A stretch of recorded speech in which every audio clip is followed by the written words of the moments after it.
Speaker's Corner aboard the Villa Vie Odyssey, hosted by Kit Cassingham. Good evening, folks. Good evening, Mrs. Cassingham. It's Speaker's Corner in Neptune. Our London girl, Gill Cross, has been a teacher of literature, a deputy head of an all-girls private school, and then she became the principal of the Afghan College for Girls, bringing education to women in Afghanistan. Great. She has a Bachelor of Arts in English and a Master of Arts in, this is a list for you, in English, credentials of Victorian literature, art, history, and politics. So tonight she's going to talk to us about the Victorian art, but I have this sneaking suspicion she'll bring in some of her other topics too. So help me welcome Gill Cross. Thank you, Kit. As always, a lovely introduction. I'm always humbled by it. Thank you very much. Since Kit has spoken about the Afghan College for Girls, I'll just give you a quick rundown of what we were doing there.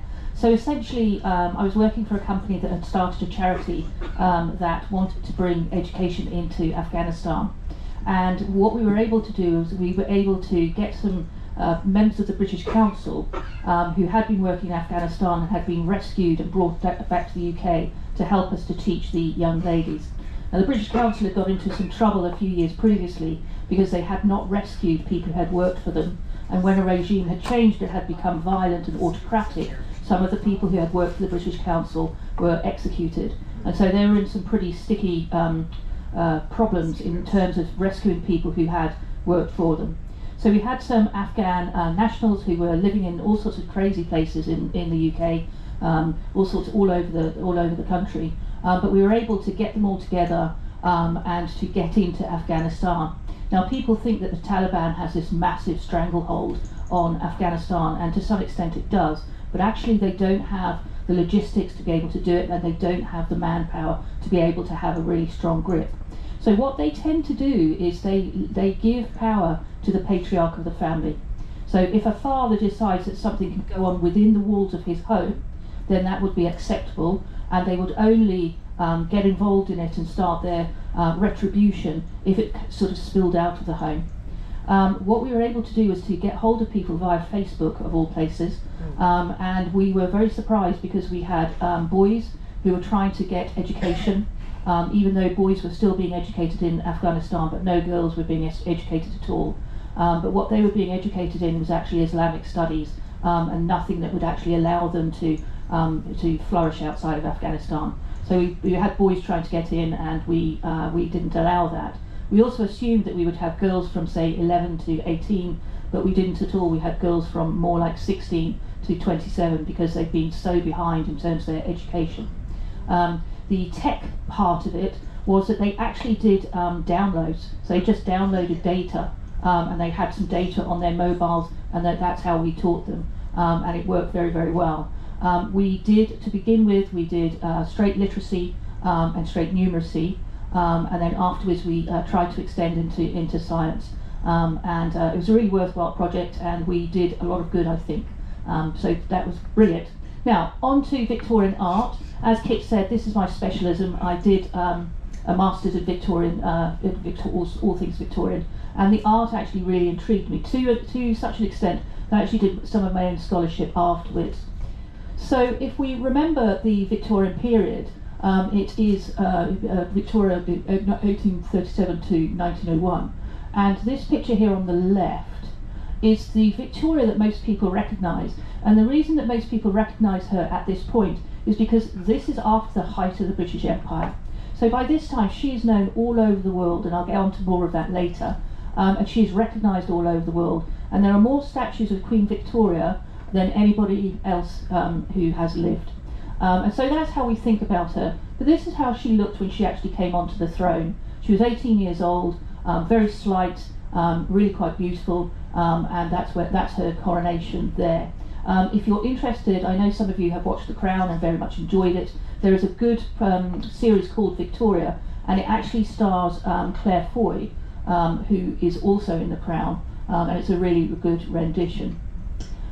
Catherine, in her Shakespearean lovely talk the other day, mentioned some stuff going on with the Tudors and this really pivotal part of British history. And the reason that this is so absolutely pivotal is because Henry VIII started a series of events that made Britain step away from the Catholic Church. So in Spain, in France, in Italy and many other European countries, Catholicism is still the religion to go to. For us, we're really quite secular in the UK, but ultimately Henry VIII became defender of the faith and head of the Church of England, which is essentially Protestantism. And the reason he did this was because he was married to this lady over here, Catherine of Aragon, who was a Spanish princess, very devout Catholic, and they'd been married for a couple of decades, and they had produced between them one child, who was Mary I, Mary Tudor, who ascended the throne later in her own right, also known as Bloody Mary, because she wanted to go back to Catholicism, and so she was quite problematic with Protestants. Now, what happened was Henry VIII, who was an absolute womanizer and was having loads and loads of affairs, met this woman here, Anne Boleyn. Now, he'd already had a relationship with her sister, Mary Boleyn, but Anne Boleyn had been in France, and she had learned quite a lot of stuff about the French court, which was more sophisticated than the British court, and more sort of sexually advanced than the British court as well. He was just a lusty oaf. Here she's here she's all sorts of etiquette going on with all sorts of romances and those kind of things. So Henry VIII fell in love with her, and scholarship suggests that she would not sleep with him, and she was pushing for more. She had a very powerful father who was pushing her to try and get much more favour with the king than her older sister Mary had managed it. So he decided that he would like to marry Anne Boleyn, but of course in Catholicism you cannot divorce, and it's as simple as that. So what Henry VIII tried to do was he tried to suggest that the marriage needed to be annulled, because ultimately Catherine of Aragon had first of all married Henry VIII's older brother Arthur, and they were married when they were quite young, and she said that the marriage was never consummated. Now, if the marriage was never consummated, it is not a legal marriage, and therefore the Pope could annul it. But the Pope chose not to do that. He wasn't going to accept that. As far as he was concerned, this was a legitimate marriage, and he wasn't going to turn against it. And this became known as the Great Problem. And so it went on for about 3 years, and Henry VIII was desperately trying to get the Pope to agree to a divorce, and he wouldn't do that at all. And so what he did there was he separated himself from the Catholic Church, and therefore he just got rid of Catherine and he married Anne Boleyn. And I think we mostly know that poor old Anne Boleyn had about 3 years before her head was cut off. So what this actually means is that in other parts of Europe there was a lot of money going into art. It was going into art from Catholic benefactors. And so people who wanted to put their money into religious art, they thought it would give them some sort of an access to heaven, and that would be a very good thing. So here we have a very famous painter, Caravaggio, an Italian, and this is his painting Supper at Emmaus. And the painting is about, this is Jesus, the Jesus figure here, and he has come into disguise, and he suddenly reveals himself. This here is the Armada portrait, and this is Elizabeth I, and this is after the routing of the Spanish Armada who'd come to attack Britain, and I will tell you more. I'm going to look at these pictures separately, but what I wanted to show them to you together, and I'll show them to you again together afterwards, to just look at the difference in artistic endeavour here, how amazing this is as a painting, and how this is much more of a well, it's a political symbolism painting, really. It's not about the quality of art. So here Caravaggio is very famous even in his own time. He was lionised in his own time, and the things that he's quite famous for are lighting. So you've got the spotlight on the Christ figure, shadows, which had not been used there, and also this sense of movement here. So essentially these are the apostles, Luke and Cleopas, and Christ, as I said, has come disguised, suddenly reveals himself, and these guys are so shocked. This fellow here with his arms out, You know, his face is down there, he's absolutely shocked by it. And here we have this guy, he's so shocked, he's actually getting out of his seat to sort of look forward and look at the Christ figure. We've got some religious symbolism here, this bowl of fruit here, and this plate of food here, looks like a fish, so some Christian symbolism here. We should look at this piece here. Again, Caravaggio was famous for being able to kind of spill out of paintings and project outside of paintings. So a really interesting painting. This, as I said to you before, is really a political issue. We've got the two bits here of the different parts of the Spanish Armada route. Here the ships are on the rock, here the ships are coming in. We've got obviously Elizabeth's crown there to show that she is a sovereign, and her might and her strength and her longevity, and then obviously we've got the globe here showing that her control of the entire globe. So this is all about showing her strength and celebrating her routing of the Armada. What the artist is showing here, their skill, they're showing it on the ruff here, because that is obviously very, very difficult to paint. We could also see it on her dress. Fabric is very difficult to paint and to look well, and these details here are difficult. Similarly, the luster on the pearls, and these pearls are suggestive of Anne Boleyn. They're also suggestive of piety, and we know that she was a very pious queen, and supposed to be a virginal queen, and certainly never married and never had issue. But what we can see is, if you think about the Caravaggio, the face here is not painted very well at all. It's not lifelike. There's no expression going on here. The hands are problematic, and this is where we can see that actually British art at this point is well behind European art. And as I said to you before, I'll show you again together and see the difference between the amazing brushwork and creativity and composition there, and this political thing. Now, I just want to remind us all of how Queen Victoria came onto the throne, because she had such an enormous reign, and because Britain became so powerful underneath her guidance and her sovereignty. People think that she inherited a stable throne, but in fact she hadn't. So this is the House of Hanover. A lot of Americans here will probably recognise this fellow, Farmer George. He was the one who lost Britain the Americas. So yeah, bugger you. And, anyway, he was also the guy who went mad. So he had porphyria, which is a disease where lots of chemicals build up in your body, and they get into all sorts of your bloodstream, and it has all sorts of symptoms. One of the symptoms is mental disorder, and he went mad. Now, in Britain, the idea is that the sovereign is chosen by God, and so therefore only God can put it asunder. So you can only stop being a sovereign if you die, you're executed as Charles I was, or you abdicate.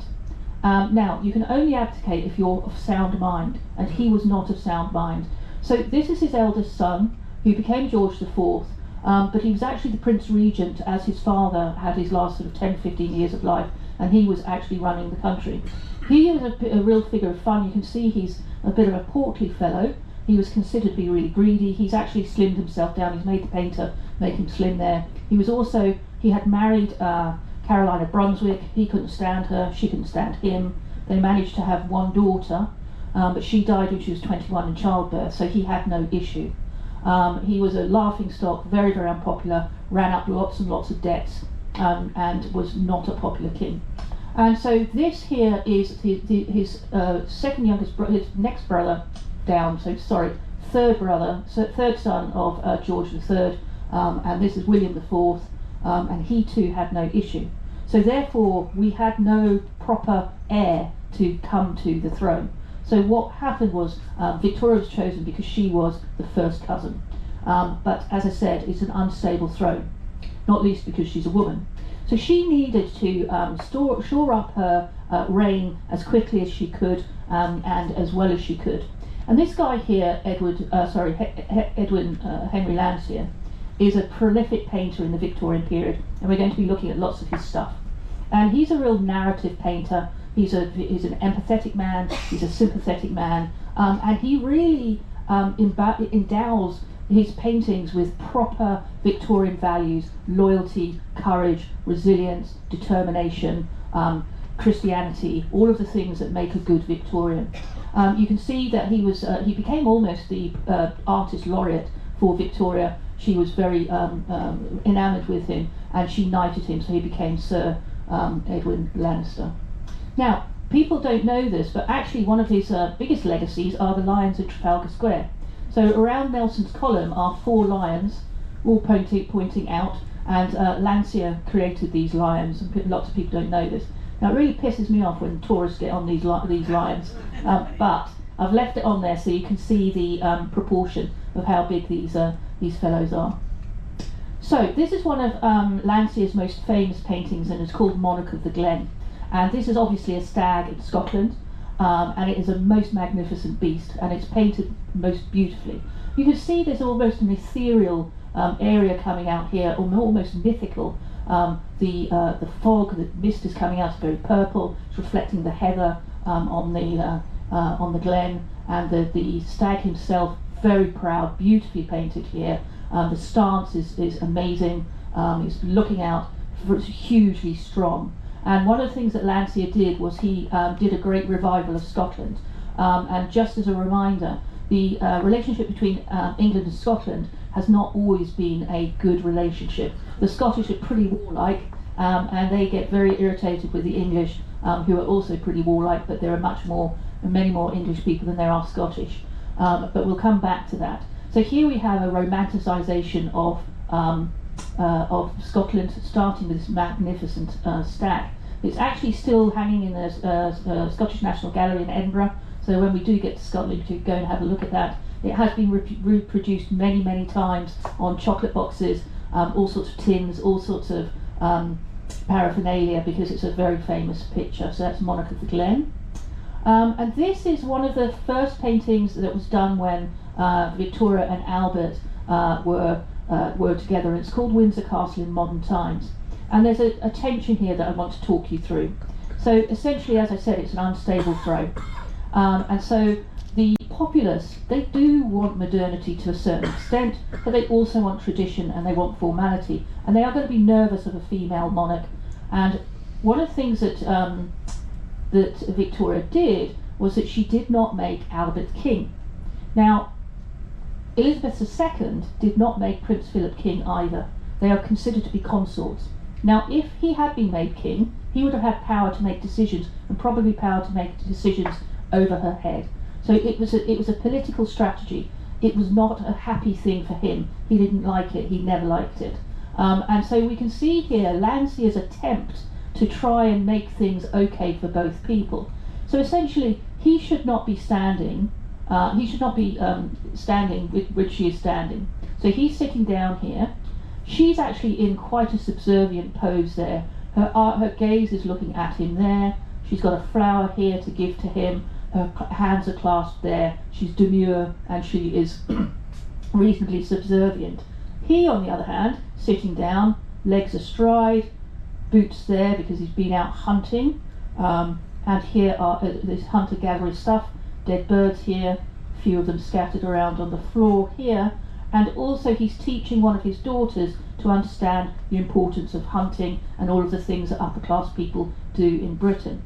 So we can see that he's in a power pose there, a position of power, and we can see the dogs are also supporting this, looking at him, giving him a lot of attention. And so therefore we've got his masculinity here is being shown to the public, and the fact that he's a consort rather than the king is actually made better because of the way that Landseer has presented him, and this is obviously a strategic thing.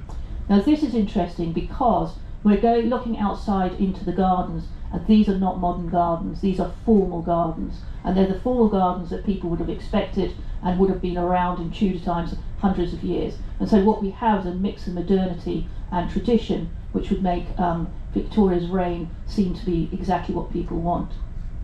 So going back to Landseer and his romanticisation, sentimental and his Victorian values, this is called the Attachment. It's from 1829. We've got this fellow here who's obviously really rather ill, his arms hanging out here, he's not doing too well, covered over in a blanket, and here's his loyal friend looking after him, his dog, looking after him, making sure that he's okay, and doing all the things that loyal subjects ought to be doing. There is that he's being careful, he's being cared for, and this is a real sense of determination with this dog, and very good. And what Landseer also did was he had kind of moral values embedded within his work, which he wanted the populace in Britain to adopt. Similarly here, again, it's a dog. You've got the old shepherd here, obviously lived a very lonely life here in this sparse cottage out on the meadows and fields, day in and day out. We've got this tam o' shanter here, so that's a Scottish hat. We've got his crook there, and then we have the dog, the only mourner at this shepherd's funeral. So he's the only person who is mourning this fellow, but again, very sentimental. Look at that dog's face on the blanket there. And then we go to a different type. So this is obviously a nobleman. Again, it's in Scotland. We've got, again, a very beautiful sky going on there. We've got this fellow has delivered this wild bull, and we're going to see some other wild bulls. He's putting his foot on the neck of this beast to show that he has conquered it. This idea of conquering, this idea of power. You have the older man who is looking on and is quite impressed by what's happened here. So we have the idea of the young people coming up, or younger people coming up, and Britain becoming strong through the youth and traditions being carried on with the younger generation. Again, we've got the dogs doing what they should do here, looking after things, and this here is a pedigree wild bull, and no doubt it's going to provide quite a bit of feasting for people. And now we come to the revival of the tartan after the Jacobite uprisings. Now these uprisings were essentially started by a Scotsman who thought that he had claim to the throne, and so he gathered a load of Scottish rebels to try and wrest the throne, and they were put down. So they began in 1688 with the Glorious Revolution, and they ended at a really brutal Battle of Culloden in 1746, and they were put down all the way through. And the thing about tartan is it denotes the clan that you're from, or the geographical area that you're from, or both. And so it was a very important way for Scottish people to understand who they were engaging with, and to form very, very fearsome alliances. And so here we have, he's got his Scottish shawl there, he's got his kilt on, he's got his tartan socks there. His daughter is in the tartan as well. His wife's got the tartan shawl. They're fishing, so they're hunter and gathering. He's killed a deer there, and everything is very strong. We've got another thing there. Very strong people, hunting and gathering, getting everything that they need for their family, and they're wearing tartan. Now what happened after the Battle of Culloden in 1746 is that the English government brought in what was called the dress code, and what they did was they banned tartan.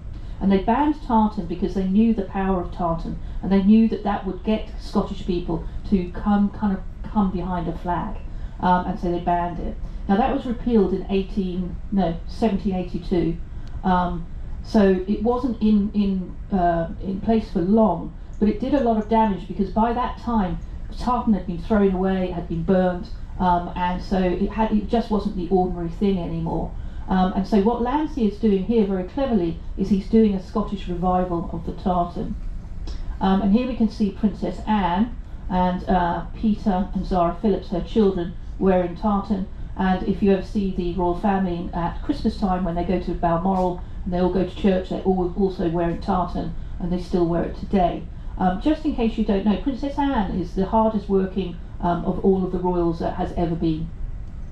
And unlike Prince Andrew, who insisted that his children were called Princess Eugenie and Princess Beatrice, Princess Anne chose not to have any titles for her children. She wanted them just to be Peter and Zara, so that they had a less problematic life.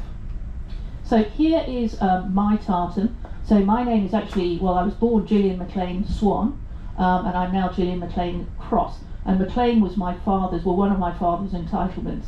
And so this is the Duet, and that's interestingly the basis of the Royal Stuart tartan. And then often the tartans will have different kind of tartans depending on either geography or what you're doing. So this is the hunting tartan, so that's what you would wear if you're hunting, and obviously it's green, camouflagey. And then this is a Duet this is a Lockerbie tartan, meaning it's they're in a different geographical location. So, more to do with the politics in Scotland. So Landseer, as I said, he was a very sympathetic fellow.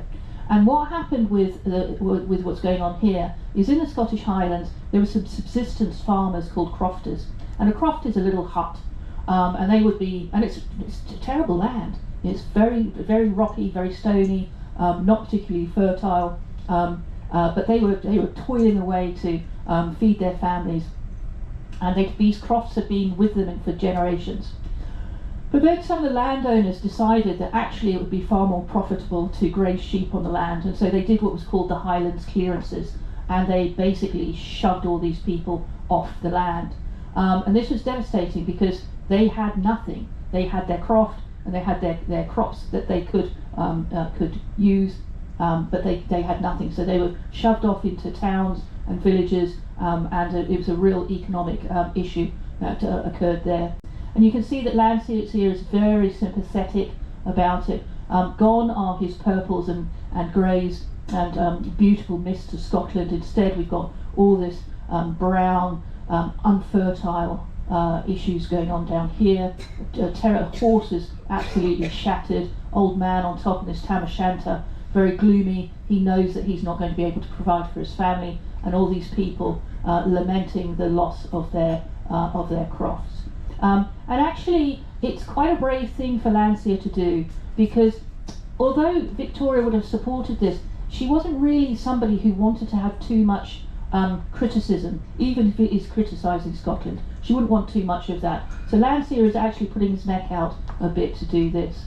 Similarly, he's looking at floods in the Highlands. Again, Scotland is known for really, particularly in the Highlands, very, very poor weather, very windy, very rainy, and the infrastructure there wasn't anything to stop people getting flooded. And of course, people flooded, there was nothing that was going to come and help them at all. They just had to get on with it afterwards. And again, very good composition there, and you can see the colouring, again, gloomy, grey, bereft. So, we're now going to go start having a look at how the empire is starting to come into some of the artwork that is going on in Victorian Britain. And of course, it had to begin to feature, because at the height of the British Empire, Britain was looking after, ruling, had a dominion over 1/5 of the world's population. So everything in red here is under British control. And that is 1/4 of the world's land. And so you can imagine how much power the British Empire had, and that is Britain. So how this tiny little thing could have done all of this is quite bizarre, really. Now, obviously, colonisation is a problematic thing. One of the driving forces is obviously to get other countries' resources and to get their people and take their land and get anything that they can out of it. But there was a moral issue also for empire building. Britain genuinely thought that they were bringing civilization to parts of the world that needed it. And that civilization was partly religious, so partly Christianity, but it was also to do with infrastructure, to do with buildings, to do with roads, to do with cleanliness, hygiene, and to do with education and literacy. They were very good bureaucrats, and so they put in systems of bureaucracy in countries which made them more orderly, and also they brought in British law. And you can see places all over the world where they still wear wigs in the same way as they wear wigs in British courts to this day. So although we look at it in a most distasteful manner now because of the problems of it, there was a moral issue behind it. So here we can see some tension about the empire slipping in, because you can't be in control of the world here and it be a one-way relationship. That relationship is going to come back. These countries are going to come back into Britain, and that caused concern, because people did not want destabilisation. They didn't want exotic stuff coming in. They didn't want things that they didn't understand coming in. And so here we have what's called the cat's paw. And essentially we've got a monkey here, and we can consider that to be an exotic influence coming in. And he has taken hold of this cat's paw because he wants these chestnuts here, which are on the fire, and those chestnuts are very hot. And he doesn't want to burn his hand. So he's grabbed hold of this cat and he's making that cat's paw take the chestnuts for him. You can see the cat is in agony. But what you can also see are her kittens. Here they are, very concerned about it and very, very vulnerable. So there's a tension here about what can happen when foreign influences come in and destabilise Britain. And this aggressor here is a problem. And look at that power he has. So there is tension coming in about the about empire and how it has changed us. Similarly, we've got here Brazilian marmosets. These are really quite hostile. You can see the pineapple here, that's foreign fruit. Nuts here, foreign nuts. They've gone into those nuts already and eaten them. So we also have these ideas of theft and ownership and all of those things coming in, and sort of gremlins in the background that we need to be scared of. Here we have macaw, lovebirds, terrier and spaniel puppies belonging to Her Majesty, and Landseer has painted this for Victoria. This is obviously supposed to symbolise her and Albert as the lovebirds. This parrot here, interesting, it is being fed, it's on the top here, so you assume it has power, but it's also chained.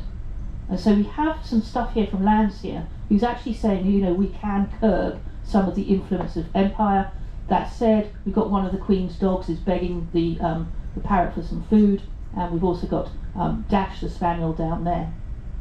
Now, this was painted in 1839, and here we have a picture of Albert and Victoria and their 9 children.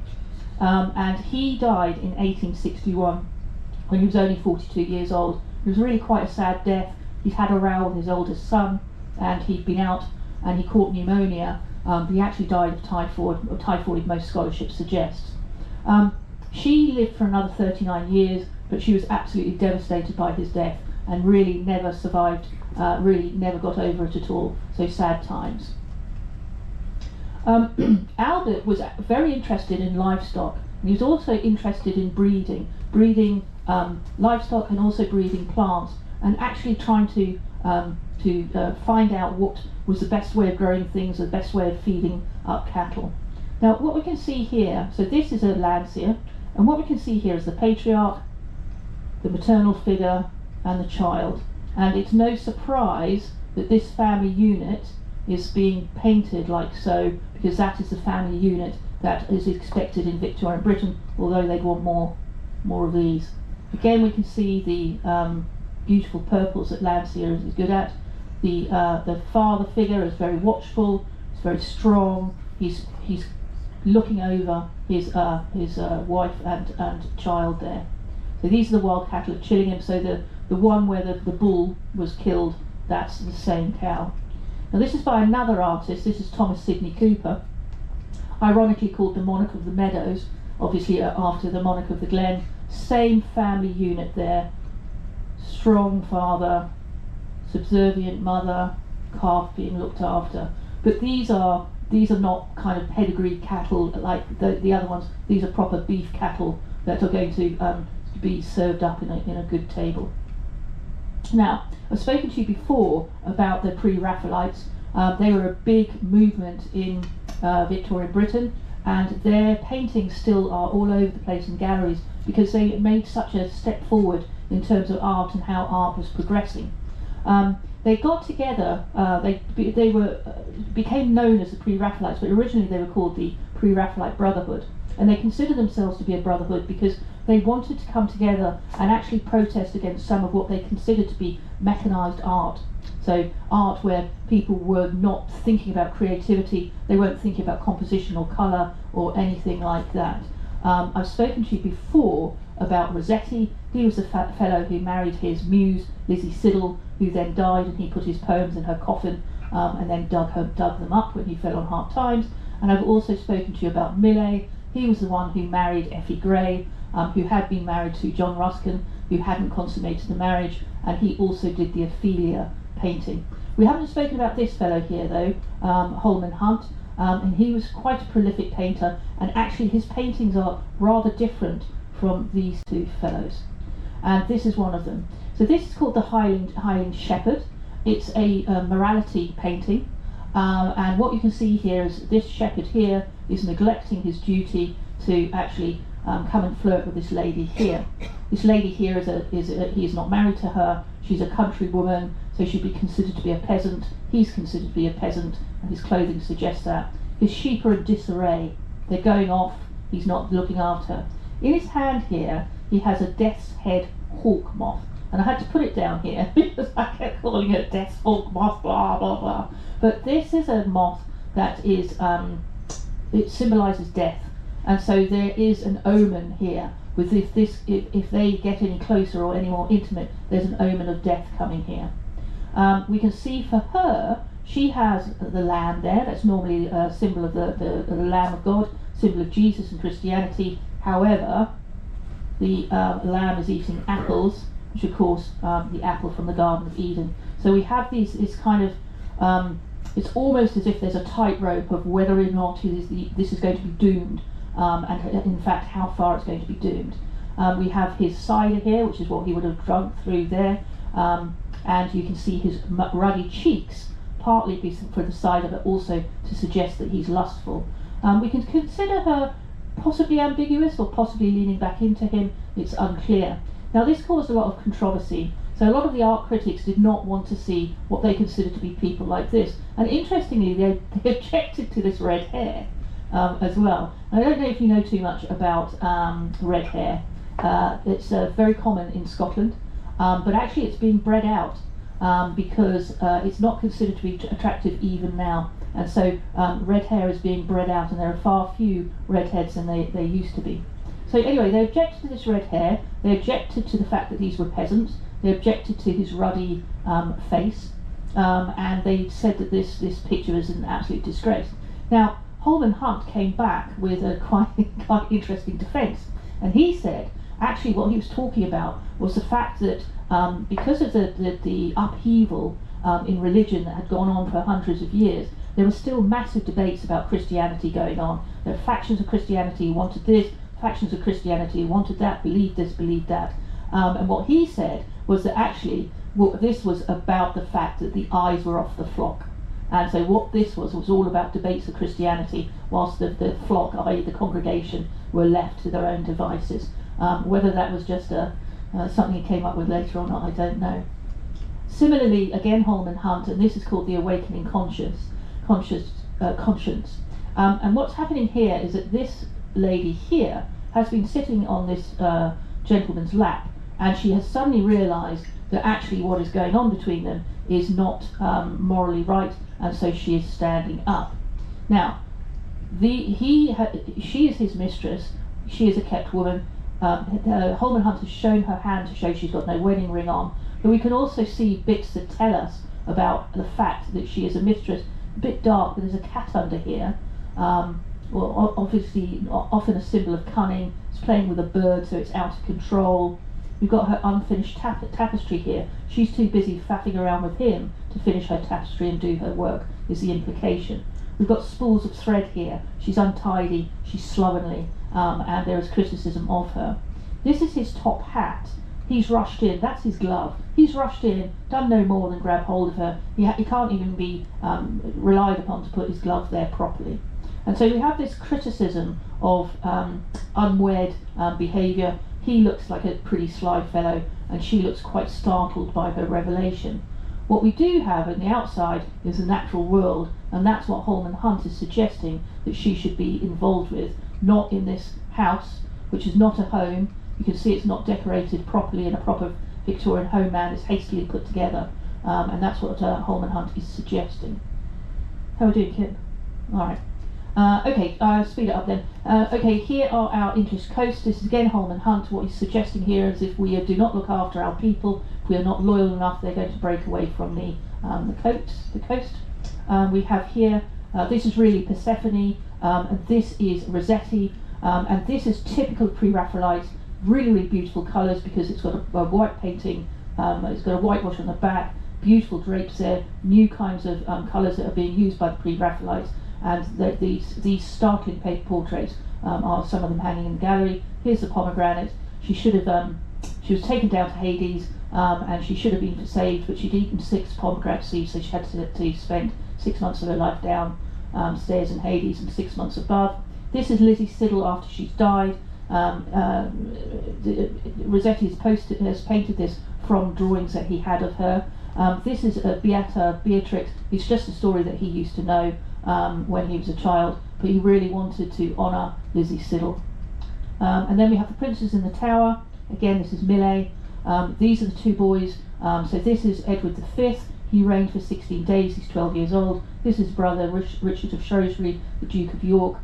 They were consigned to the Tower of London, and they were last seen in 1483. And the Smart Money says that they were murdered by Richard III, who usurped the throne afterwards. You can see that Millet is showing them in a very sad light, holding hands, holding onto his brother there, looking frightened, and so very famous painting there. This is a really famous painting, but again by Millet. It's called Bubbles. It actually became known as the Pears soap advert, and so there's a real link between this and mass media. This child is looking at the bubble. Millet would often have something beastly in the background, like a still life. You'd have a dead fly or something, and the beastliness in this sense is the pipe there. And then we have Found Drowned. Victorians were very interested in the fallen woman. This is a suicide, no doubt, because she has been sexually inappropriate, and that's what that is portraying there. That's George Frederick Watts. And that is that. Speed it up at the end.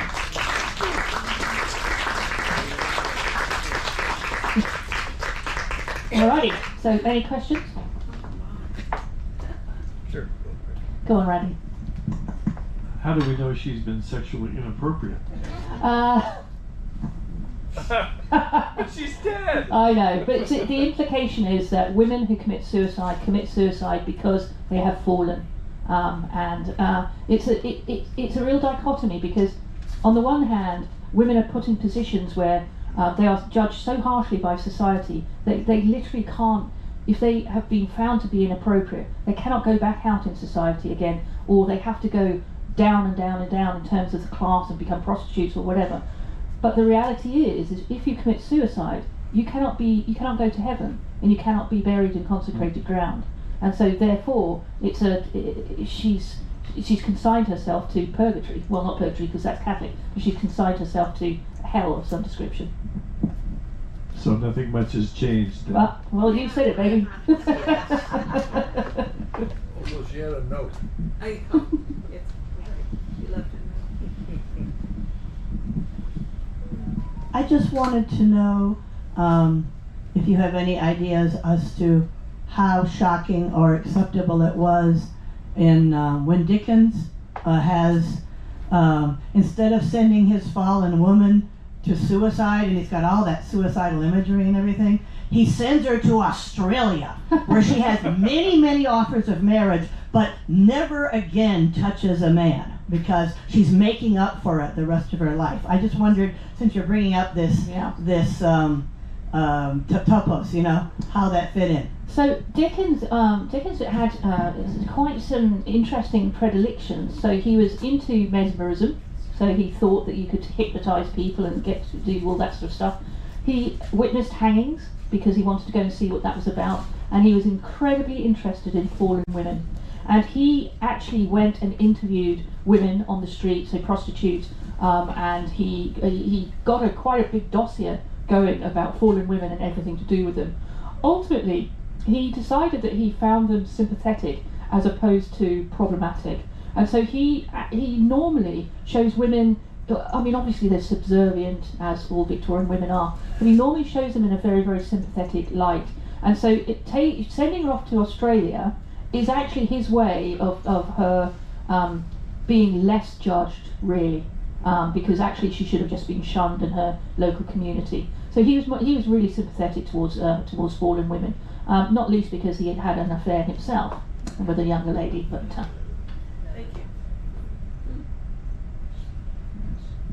so we've got one there and one here.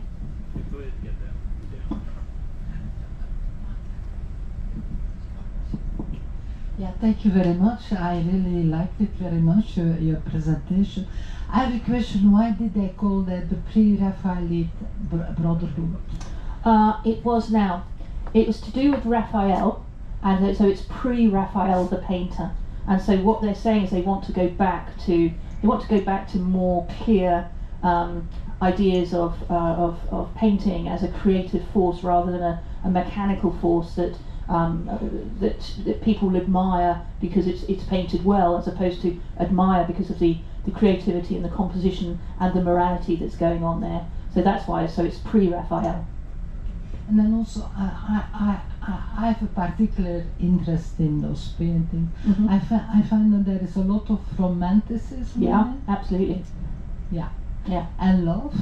Yep. Very, very nice and well painted, and it Yeah. was very, very creative in that period. Yeah, very much. So if we go back to this one, there we go. You can see that this is a very sensual look here.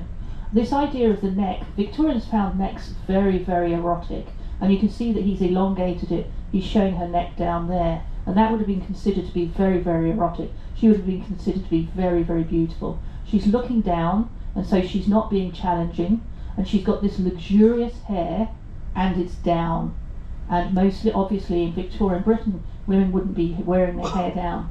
Now, interestingly, in paintings, you will often see that women will wear their hair down if they are in a classical pose. So you could be completely naked in a classical pose and wear your hair down, but that's okay because you're in a classical pose. If you wear your hair down and you're not in a classical pose, that's problematic. So this again is a bold move from Rossetti here, and she's very sensuous there. And this idea of the pomegranate, although obviously it goes to the myth of Persephone, there is something also erotic about that. So yes, they were definitely looking at sexual desire, I suppose, sexual desire when they were painting. So absolutely. Then another point, it goes also back a bit to the Arthurian legends. Or Yeah, yeah, absolutely. So now. I'm not sure that Rossetti did some of that, but certainly some of the other painters did Arthurian legends. I brought my own microphone. No, I didn't. Show off. Kid just gave it to me. I appreciate all that you're presenting tonight. Quite enlightening. You had one piece a while back called The Attachment. And I noticed a lot of the ones in that period had a lot to do with dogs and attachment and relationship and so forth. The attachment one, though, I couldn't quite tell. What's that background supposed to be? Is there something to the background that I'm not getting? I know the person's not doing very well, the dog's loving on it, but what's the background about? So it looks as if he is somewhere in the Scottish Highlands, and he's rather come a cropper. So he's trying to get somewhere, and he hasn't managed to get to where he's gone. Now, because these look like kind of cavernous places, the likelihood is he's taken a wrong turn. And again, with the idea of the dog there, the idea of taking a wrong turn, the dog is almost forgiving him, because that dog is probably going to die with him. So we have this kind of sense of the dog in that pose, forgiving him and loving him and looking after him as well as possible. Now, of course, if he were Lassie, he'd be off scampering to find some rescue. Oh, so this is a well. Got it. Any more? Yeah. So is that a bear there? A bear? Yes. This? No, not there. Behind that. No, that's just shrubbery.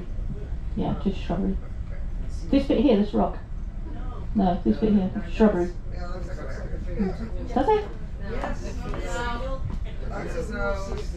I like Dennis's nose. It was in here. No bears in Scotland. Only online. Any more? Alright, well thank you very much for being a lovely audience.